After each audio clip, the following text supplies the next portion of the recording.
Today I'm going to be brewing a kit beer, and I'm going to show you how to improve it by adding some hops. So this brew actually started off as a bit of an accident really, because I accidentally ordered some wheat dried malt extract, which I've never used before. So once I had it, I scoured the internet, found a recipe that used wheat dried malt extract, and this brew is kind of loosely based on that. Well, it's more than loosely based. It's pretty much this recipe, which I found on the Cooper's DIY website for Marilyn's Secret. The recipe actually calls for Thomas Cooper's sparkling ale. So I've replaced the sparkling ale with this New Zealand series from Mangrove Jack's, the Pale Ale. I've brewed this before as it is, and it's really nice actually for a kind of budget end beer. Brewed it just with the liquid malt extract as it is, and it was great. A really nice beer, but at the time I did think it's kind of screaming out for a little bit of hoppage, in my opinion anyway, because I like my beers a bit hoppy. So this time I'm brewing it. I'm going to be adding some hops. I'm going to be using the dried malt extract. So again, this recipe calls for the addition of Thomas Cooper's wheat malt extract, which is presumably the liquid stuff. So I'm actually going to be using dried. I don't think it's going to make a huge amount of difference to the end brew. It also uses 500 grams of normal light malt extract, which I'm going to do a mini boil with. So 500 grams of that. I'm going to be boiling that with the Motueka hops, 25 grams of that. And I think the Victoria's Secret hops get added as a dry hop after a few days, but I'll probably end up putting those in towards the end of the brew. So first thing first, what I'm going to do is get my boil on. My water's already on the stove over there. I've got 5 litres of just tap water coming up to the boil. As soon as that starts to boil, I'll be adding my light malt extract and then adding the hops for a short boil.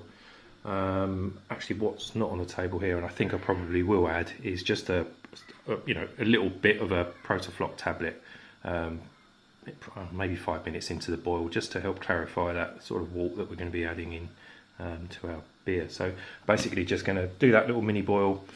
We're going to add that to my fermenter. I'm going to put my Pale Ale kit in. Some pure brew. I always use this in my brews. I think it enhances the brew quite considerably actually. Definitely makes a difference with these kit beers. I'm going to be adding that in, topping it up with cold water, and that's pretty much it. So once the water's up for the boil, I'll show you adding the dry malt extract and how I'm going to add the hops into that. The water's just about coming up to the boil. Just before, I've got my dried malt extract, the normal stuff, weighed out, 500 grams. And my hops are here as well with a small amount of the Protafloc tablet. Conveniently, the hops came in a little bag, so I'm going to use that. I'm going to chuck them in that, so I haven't got to kind of filter it out too much at the end of the boil. So what I'm going to do is, you have to be careful when you add the dried malt extract into the water, is if you do it over the heat source, that can actually stick to the bottom of the pan and burn. You don't want that, because that's going to impart burnt flavours into your beer. So as it's going to come to the boil, I'm just going to bring the pan off the heat, stir in my malt extract and return it to the heat. Right, I've added my dried malt extract into this, given it a good mix, made sure there's nothing on the bottom of the pan there. It's all nicely mixed in, turned it back to the heat, so now I'm just going to bring it back up to the boil before I put my hops in. Also, while I'm waiting for the wort to come to the boil, I've got my malt extract pouch, the beer kit, that's sitting in boiling hot water, which is going to make it easier to pour out the pouch. So hopefully that will be nicely runny by the time I've finished. So you can see this is now coming to the boil. You can now see why I've got such a big pot, because you get quite a big head of foam appearing as it starts to boil. It's known as the hot break. So I'm just going to kind of let this do its thing. It will eventually sort of go back down again, and at that point I'll add the hops. So you can see the foam has now gone back down again and kind of dispersed amongst the liquid. You can see how far it rose up the side of the pot though, so it is something you do have to be quite careful with, because otherwise you end up with a boil over, and it's something you don't want to really get into. It makes a horrible mess, and this stuff is kind of like the stickiest stuff known to mankind. It's a nightmare to clean up, so do use the biggest pot that you've got. Right, so I'm going to throw my hops in and the little bit of Protofloc tablet into this. So I'm going to set a timer for 5 minutes and let that boil for 5 minutes, and then I'm going to turn it off and let it steep for 5 minutes. Right, the 5 minutes is up, so turn the flame out. I'm just going to let this sit for 5 minutes before I cool it in the sink. While my malt's cooling, I'm going to add the dry malt extract into my fermenter, just with about a litres worth of water. So I've read that this stuff can be a bit of a nightmare to dissolve, so I'm going to get ahead of myself and try and dissolve this in some hot water before I pour my malt and my kit into there as well. As I suspected, this stuff has just clumped, so I don't think there's much I can do about that. Just going to have to let it dissolve over time. I don't think it's going to make a massive difference. I'm sure it will get broken down over time in there, but it might skew my my OG a little bit, my OG reading, but because it's not dissolved. But hey ho, never mind. So now I'm just going to add the kit. Just been sitting in hot water over here, so I'm going to pour that into here as well, dissolve it all into this nice lumpy mixture. Slight change of plan. My hop bag seems to have split in there, so all the hops are basically in my malt, so I'm going to have to strain it into my fermenter. So I just got a funnel on the top with a sanitised fermenter and a grain bag, a little bit of grain in there, so hopefully that's all good. So yeah, can't do this two-handed, but what I'm going to do is basically strain this pot into that fermenter. Yeah. So I've got my hot malt in there, which I've boiled with the hops. I've got my kit I've dissolved in the water with the wheat malt extract. So everything's mixed in.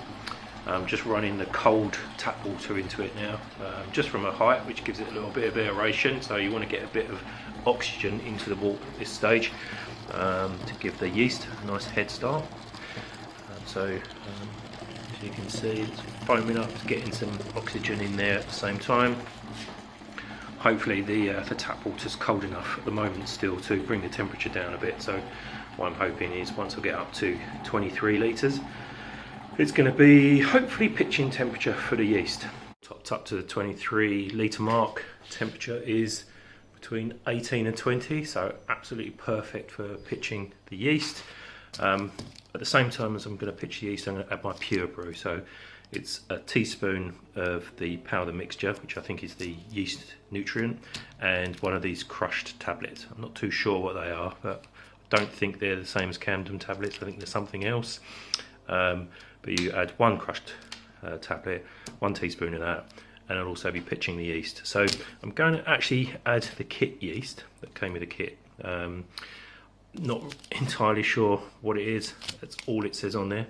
Ale yeast. I did use this yeast last time I brewed the kit. It came out pretty good. But what I'm going to do is actually add this Gervin English ale yeast. A whole packet of that. I'm going to add the kit yeast as well.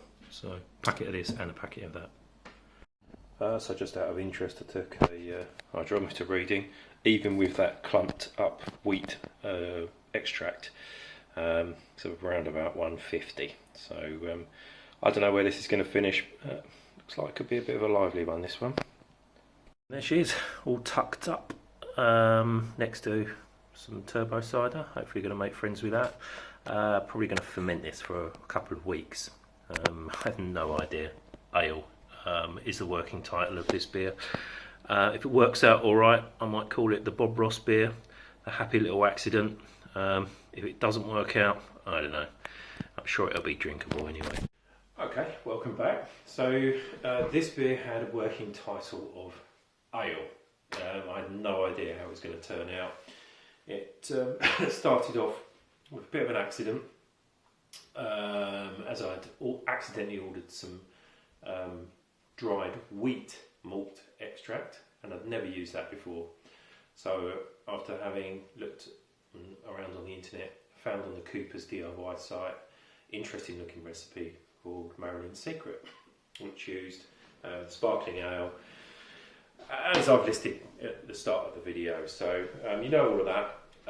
What you want to know is how it turned out. So I've already had a few of these, I have to confess, and it has turned out absolutely fantastic. This beer, and I've given these out to a few friends. They've really enjoyed it, and it even gets the thumbs up from Mrs. G-Town Brewer. She gave it her seal of approval, which is high praise indeed, as she normally says that my beers taste and smell like cat's piss. So she loved this one. So it's a great all-rounder. It's quite pale, as to be expected, I guess, using pale ale kit and wheat malt. There was no other speciality grains added. It was literally just kit, the malt, a bit of light malt extract and the hops.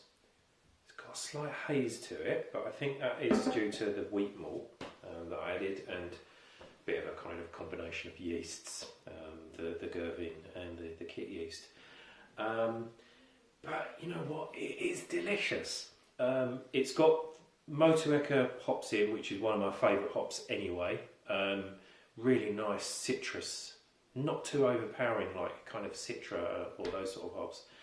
It's a more refined citrusy aroma, I find. Really nice hop.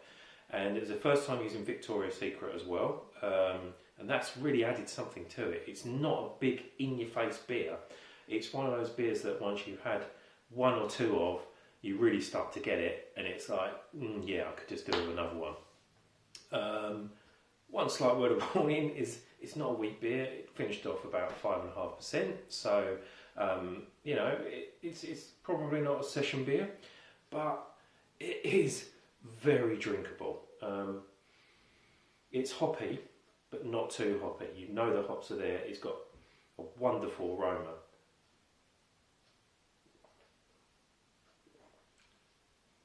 It is smooth as a baby's bottom. It is so nice. The wheat malt, I think, has given it a really nice mouthfeel.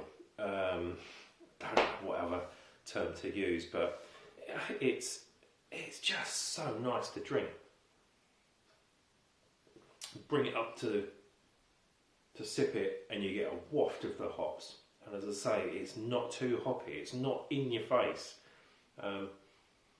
And that's kind of a trap I've fallen into recently a little bit, is over hopping things, getting a bit carried away with the hops, where this is kind of dialed in. It's got 50 grams of hops in, plus what's already in the kit, I guess. So for me, this is just perfectly balanced. It's really nice. It's not too bitter. It's lovely. This lovely mouthfeel from the wheat malt, which has also given it a really good head as well. The head stays all the way down to the bottom of the glass, and the hops are just absolutely perfect. So I would definitely 100% do this beer again, and in fact I'm already thinking about doing the next batch and ordering the stuff for the next batch and getting it brewed up for the summer, because this beer is going to be absolutely spot on out of the fridge and in the back garden when it's sunny. This is just such a nice beer. If there's one beer you do this year, I implore you to do this one. It is fantastic. Thumbs up from me. If I could give it 11 out of 10, I would. It's a really great beer.